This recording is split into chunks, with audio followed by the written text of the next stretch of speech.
All right, for the Smith machine hip thrust, you want to make sure your Smith machine goes down low enough that you can get full range of motion. For the mechanics, you want to think to have your chin tucked to your chest the whole time, so double chin.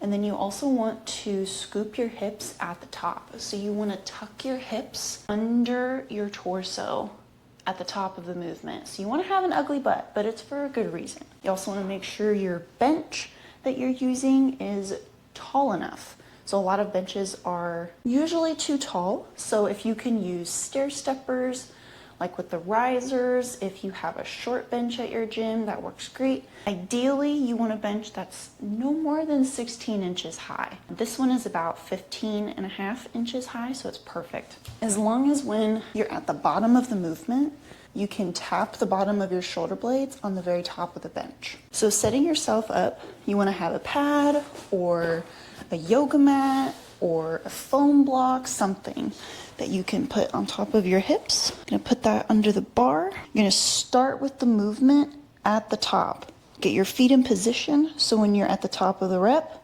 you're making a 90-degree angle with your knees.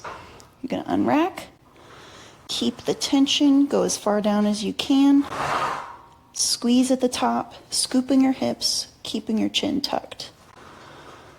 Keeping the tension, and then squeeze.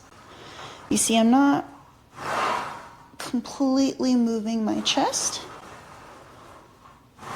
All of the movement is coming from my sternum down.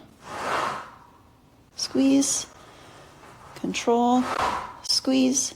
And I'm not letting my knees cave in, I'm not letting them go completely out.